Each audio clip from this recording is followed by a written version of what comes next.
الحمد لله رب العالمين، والصلاة والسلام على سيد الأنبياء والمرسلين وعلى آله وصحبه أجمعين. أما بعد، فأعوذ بالله من الشيطان الرجيم. بسم الله الرحمن الرحيم.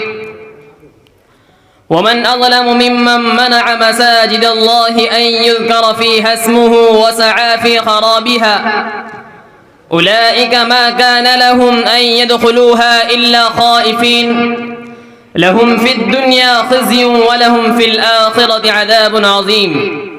صدق الله العظيم.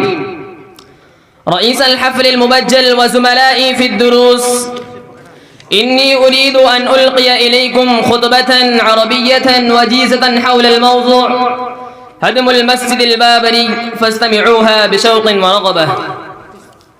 يا أبناء المسلمين، أماتت هذه الأمة أم حية؟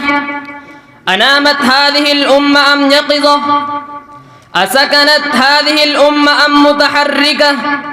أتسمع هذه الأمة أم بها صمى؟ أتنظر هذه الأمة أم بها عمى؟ ألف مليون نسمة أو يزيدون، فما بال هؤلاء لم يستطيعوا أن يحافظوا على مسجدهم التاريخي؟ لو كان هذا المسجد هيكلا هندوسيا أو معبدا بوذيا أو بيعة يهودية أو كنيسة نصرانية لقامت له الدنيا وقامت له الحكومة الهندية، ولكن الهندوس هم الذين قاموا مرة ثانية ضد احتجاجات المسلمين الضعيفة، ضد نياحهم وبكائهم، وأذاقوهم شرا لعذاب. وما يوم غجرات ومهاراشترا بسر. عرفنا أن المساجد هدمت أو نزلت عليها القنابل فخربت، أو ترك الناس أوطانهم وديارهم وتركوا المساجد فحولها الأعداء إلى متحف أو مبرد، كما صنع بمساجد المسلمين في الأندلس بعد أن أجبروا على التنصر أو القتل. ولكن وقعت مثل هذه المآسي حين قامت الحرب وانشقت الفجوة بين المسلمين. رحم الله أبا البقاء، وقد جاء برثاء بليغ أبكى العيون أبكى العيون، حيث المساجد قد صارت كنائس ما فيهن إلا نواقيس وصلبان. لمثل هذا يذوب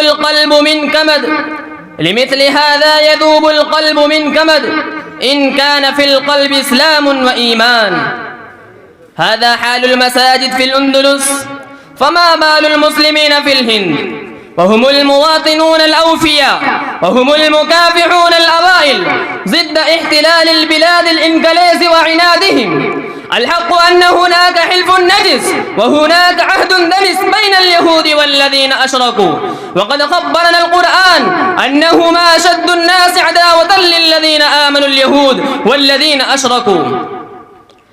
يا أمة المسلمين، أذكروا يوم كان المسلمون يحكمون بلاد الهند ماذا صنعوا مع أهاليها؟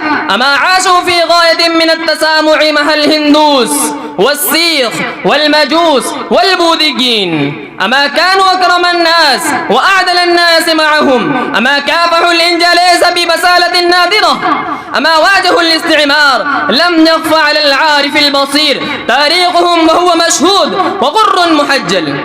حتى الإنجليز عرفوا هذا فقالوا يوم قتل السلطان طيبوا شهيدا، اليوم طابت لنا الهند، ولكن التعصب اليوم هو للمسلمين. إخواني، فليعرفوا سر ضعفهم وهوانهم، وليرجعوا إلى منهج حياتهم ودينهم، وليتمسكوا بالخيرية التي حلاهم الله بها، وينهجوا على الدرب الذي فيه سعادة الدارين. أنا أكتفي بهذه الكلمات وآخر دعوانا الحمد لله رب العالمين.